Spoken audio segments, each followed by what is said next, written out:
एक बार दो भाई एक मेले में जाते हैं। मेले में जाने के लिए उनके पिता दोनों भाइयों को 5-5 रुपए देते हैं। छोटा भाई 5 रुपए का एक खिलौना खरीद लेता है और बड़ा भाई उस 5 रुपए से खिलौने बनाने का सामान लेता है और 2 दिन वह खिलौना बनाने के बाद तीसरे दिन वह उसे 5 रुपए में बेच देता है, जिससे उसे 2 रुपए का मुनाफा होता है। दोनों भाई एक ही बाप के संतान हैं, लेकिन दोनों में फर्क क्या है?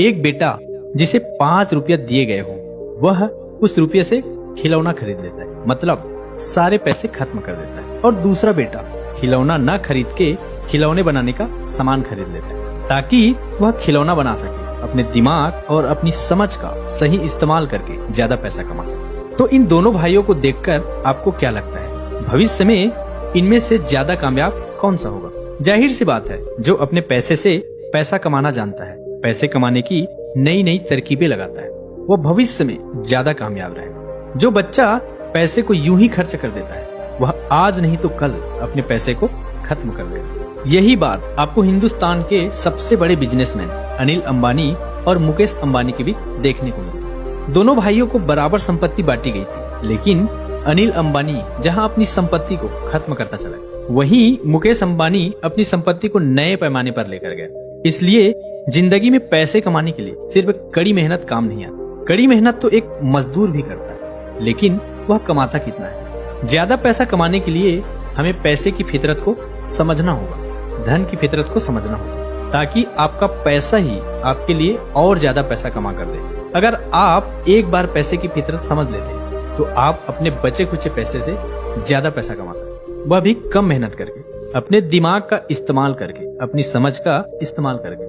आज की जो बौद्ध की कहानी मैं आपको सुनाने वाला हूँ, उसमें आपको कुछ ऐसे तरीके पता चलेंगे जिसको उपयोग करके एक साधारण आमदनी वाला इंसान भी अच्छे से पैसा कमा सकता है। इससे पहले कि आप इस कहानी में खो जाए, इस चैनल को सब्सक्राइब जरूर करें। तो चलिए कहानी शुरू करते हैं। एक नगर में एक बनवारी लाल नाम का एक बहुत ही धनवान सेठ रहता था।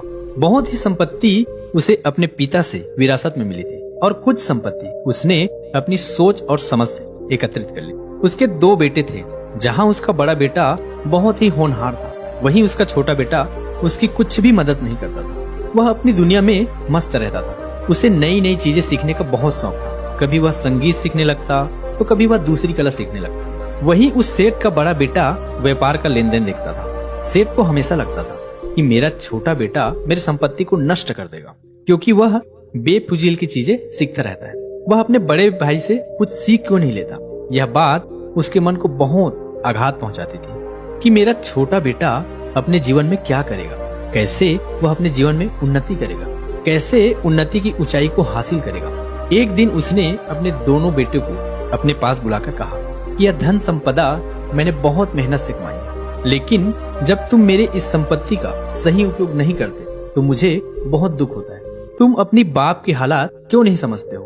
अपने बड़े बेटे की तरफ इशारा करते हुए उसने अपने छोटे बेटे से कहा कि तुम अपने बड़े भाई से कुछ सीख क्यों नहीं लेते? जरा देखो अपने बड़े भाई को, व्यापार को उसने कितना फैला दिया है, और एक तुम व्यर्थ की चीजें सीखते रहते। संगीत सीखना है, अरे क्या करोगे संगीत सीखकर? मेरे व्यापार में मेरे हाथ क्यों नहीं बटाते? नई चीजें क्यों नहीं सीखते? जीवन में धन अर्जित करने के बारे में ख्याल क्यों नहीं करते? यह सुनकर उसके छोटे बेटे ने कहा कि पिताजी, आपने अपने जीवन में इतना धन कमाया, इतनी संपत्ति इकट्ठा की, लेकिन आपके जीवन में कुछ मजा, कुछ आनंद, कुछ उत्साह, कुछ जोश ऐसा कुछ है?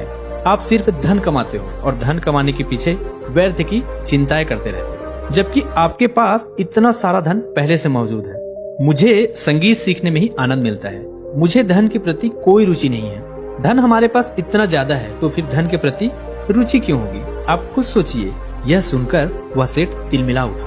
वह अपने बड़े बेटे की तरफ उंगली करते हुए बोला कि तुम्हें लगता है यह संपत्ति, यह धन सब व्यर्थ है? मैंने अपनी जिंदगी में यूं ही नहीं मेहनत की। क्या तुम्हें लगता है कि धन कमाना इतना आसान है? मैं आज से तुम दोनों भाइयों को 1 साल का वक्त देता हूँ। 1 साल में तुम दोनों में से जो ज्यादा पैसे कमाएगा, मैं अपनी सारी संपत्ति उसी के नाम करूंगा। याद रखना, अपनी मेहनत से कमाई गई संपत्ति को यूं ही तुम्हारे हाथ नहीं दे सकते। अगर 1 साल के अंदर तुमने साबित नहीं किया तो मैं सारी संपत्ति तुम्हारे बड़े भाई को दे दूंगा। यह सुनकर उनके छोटे बेटे को बहुत ही दुख हुआ। उसे लगा कि पिताजी के पास इतनी संपत्ति है, लेकिन फिर भी पता नहीं पिताजी संपत्ति को इतना महत्व क्यों देते हैं। लेकिन उन्होंने अपने पिता की खुशी के लिए उनकी शर्त मंजूर कर ली। 1 साल का वक्त शुरू हो चुका था। सेठ का बड़ा बेटा तो पहले से ही अपने व्यापार जमा कर बैठा था, तो उसे कोई समस्या नहीं थी। वह तो अपना धन कमा रहा था। लेकिन छोटा बेटा अपने संगीत के पीछे ही लगा हुआ था। उसे कोई चिंता नहीं थी कि मैं 1 साल में कितना धन कमाता हूँ या कितना धन नहीं कमा पाता। वह तो बस अपना संगीत सीखने में मग्न रहता था। धीरे धीरे समय के साथ बड़े भाई को लगने लगा कि सारी संपत्ति मेरे ही हिस्से में आने वाली है, इसलिए वह निश्चिंत होकर अपना व्यापार कर रहा था। और वहीं सेठ का छोटा बेटा अब भी इन चीजों से एकदम बेखबर था। उसे कोई चिंता नहीं थी कि उसके हिस्से में कितनी जायदाद आएगी। लेकिन जैसे जैसे समय बीतने लगा और 1 साल का वक्त नजदीक आ पहुंचा, तभी एक चमत्कार हुआ। किसी ने नहीं सोचा था कि ऐसा हो सकता है। यहाँ तक कि सेठ के छोटे बेटे ने भी यह नहीं सोचा था कि उसकी किस्मत ऐसे अकस्मात तरीके से बदल जाएगी। एक दिन जब वह अपने संगीत का रियाज कर रहा था, तो उसी प्रदेश के सम्राट वहां से घोड़े से गुजर रहे थे। जब वह वहां से गुजर रहे थे, तो उन्होंने सेठ के छोटे बेटे को संगीत बजाते हुए और गाते हुए देखा। और वह सम्राट उसके संगीत से इतना प्रभावित हो उठा कि उसे अपने राज दरबार में शाही संगीतकार का पद सौंप दिया। शाही संगीतकार राजघराने में बहुत ही ऊंचा ओहदा रखते थे, इसलिए अचानक से सेठ के छोटे बेटे की किस्मत बदल चुकी थी। अब उसके पास धन की कोई कमी नहीं थी। जब भी राज दरबार में वह कोई गीत पेश करता, तो वह सम्राट अनेक स्वर्ण मुद्राएं उस पर निछावर कर देता। इसलिए बहुत ही कम समय में सेठ का छोटा बेटा बहुत धनवान बन चुका था। जब सेठ को इस बात का पता चला, तो उसे अचंभित के साथ बेहद खुशी भी हुई। उसे कभी लगता ही नहीं था कि उसका छोटा बेटा जीवन में इतना कामयाब हो सकता है। लेकिन अपने छोटे बेटे की कामयाबी की वजह से सेठ को अपने सिद्धांतों पर शक होने लगा था। उसने जो धन कमाने के सिद्धांत बना रखे थे, वह सारे सिद्धांत ढह गए थे। उसने सीखा था कि अगर जीवन में धन अर्जित करना है तो कड़ी मेहनत करनी पड़ती है। लेकिन उसके छोटे बेटे ने यह साबित कर दिया था कि बिना मेहनत किए भी धन अर्जित किया जा सकता है। आप अपने रुचि के हिसाब से भी काम करते हुए भी अपार धन संपदा पैदा कर सकते हैं। इसलिए जब सेठ को विश्वास हो चला कि उसका छोटा बेटा धन कमाने के मामले में उससे भी ज्यादा सोच और समझ रखता है, तो एक दिन उसने अपने दोनों बेटे को अपने पास बुलाया। उसने अपने बड़े बेटे से कहा कि बेटा, आज जो बात मैं तुमसे कहने वाला हूँ, उस बात का तुम्हें बुरा भी लग सकता है, लेकिन तुम अपने अहंकार को बराबर में रखकर सोचोगे तो तुम्हें यह एहसास होगा कि तुम्हारा छोटा भाई धन कमाने के मामले में तुमसे और मुझसे भी ज्यादा समझ रखता है। यह बात मुझे आज तक पता नहीं थी, लेकिन अब मैं यह बात अच्छी तरह से महसूस कर सकता हूँ कि तुम्हारा छोटा भाई धन कमाने के लिए तुम्हें कुछ आसान सिद्धांत बता सकता है। इसलिए तुम अपने छोटे भाई की सीख को हल्के में मत लेना। उसकी सीख को बड़े गौर से और बड़े ध्यान से सुनना, क्योंकि वह तुम्हारी जिंदगी को एक नई दिशा दे सकता है। इसके बाद उसने अपने छोटे बेटे को संबोधित करते हुए कहा कि बेटा, मुझे तो हमेशा से यही सिखाया गया था कि जब तुम ज्यादा मेहनत करोगे तो ही तुम ज्यादा धन कमा पाओ, लेकिन तुमने तो इस बात को गलत साबित कर दिया। तुम बताओ, तुम्हारे हिसाब से एक इंसान जल्दी पैसा कैसे कमा सकता है? यह सुनकर उसके छोटे बेटे ने कहना शुरू किया, पिताजी, मैंने जीवन भर धन के बारे में सोचा ही नहीं। मुझे धन कमाने की कोई तरीके पता नहीं, या आप कह सकते हैं कि किस्मत से मुझे यह काम मिल गया जिससे कि मैं इतना सारा धन कमा लिया। पर अगर आप सच में जानना चाहते हैं कि मेरे धन के मामले में क्या सोच है, क्या समझ है, तो मैं आपको एक बात बताना चाहता हूँ। मैंने हमेशा सिर्फ अपनी कला को सीखने पर ध्यान दिया। मुझे संगीत सीखने में मजा आता था। मुझे कभी भी पता नहीं था कि मैं इतना बड़ा संगीतकार बन सकता हूँ। लेकिन कहते हैं कि आपकी कला आपको कभी भूखा मरने नहीं देती। इसलिए मैं धीरे धीरे वह कला में सीखता रहा। कला सीखने का काम एक दिन का नहीं होता, एक महीने का नहीं होता। उसके लिए धीरे धीरे समय देना पड़ता। उस समय के साथ साथ आपकी कला जवान होती जाती है। इसलिए इंसान को धन कमाने से पहले कोई कला अर्जित करनी चाहिए, कोई कला बनानी चाहिए। कला कोई भी हो सकती है, अभिनय, संगीत, कोई खेल, नाना प्रकार की कलाएं। अक्सर इंसान कला सीखने पर ध्यान नहीं देता। वह शुरुआत से ही समाज के दबाव में, अपने घर वालों के दबाव में अपना पूरा ध्यान धन पर ही केंद्रित कर देता है।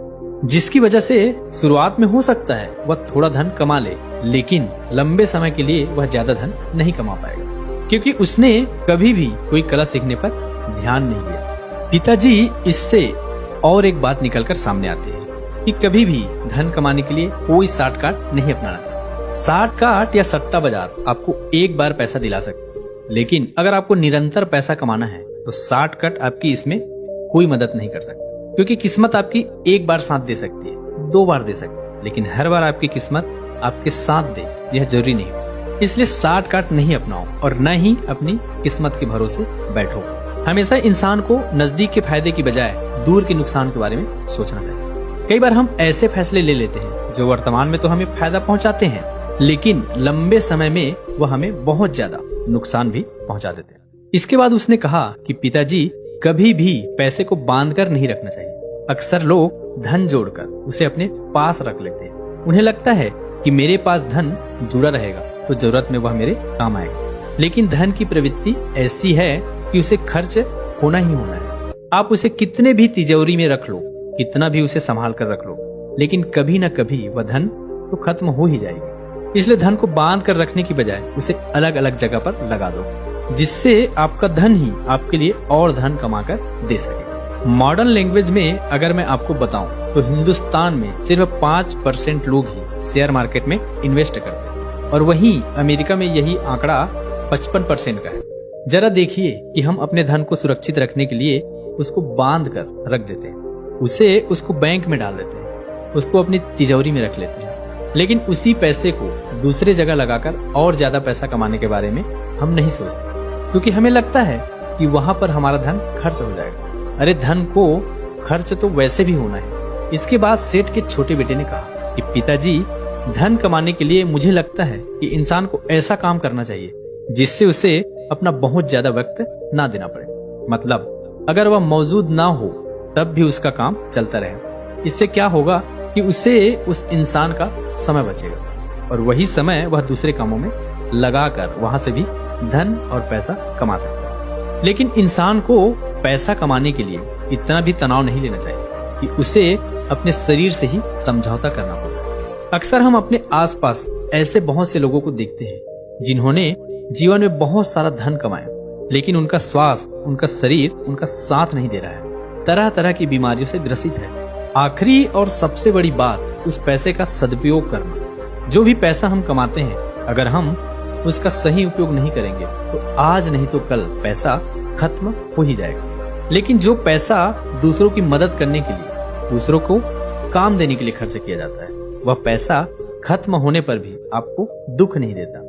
इसलिए ऐसा काम करो ताकि तुम्हारे जरिए दूसरे लोगों को भी काम मिल सके, दूसरे लोगों का भी जीवन सुधर सके। आखिर में एक बात कहना चाहता हूँ कि पैसा तो सब कमाना चाहते हैं और वह भी आसान तरीके से, लेकिन कमा कितने लोग पाते हैं। इसलिए हमेशा किसी कला को सीखने पर ध्यान दो। जितने भी फिल्मी सितारों को हम देखते हैं, उन्होंने अपने जीवन काल में बहुत मेहनत की। अपने शुरुआती दिनों में उनके पास कोई पैसा नहीं हुआ करता, कोई फैन नहीं हुआ करता था, लेकिन उन्होंने अपनी कला को सीखना जारी रखा और इतने साल अपनी कला को सीखने के बाद आज उसका परिणाम उन्हें मिल रहा है। लेकिन यह एक दिन में नहीं हुआ, उन्होंने निरंतर अपनी कला को निखारा।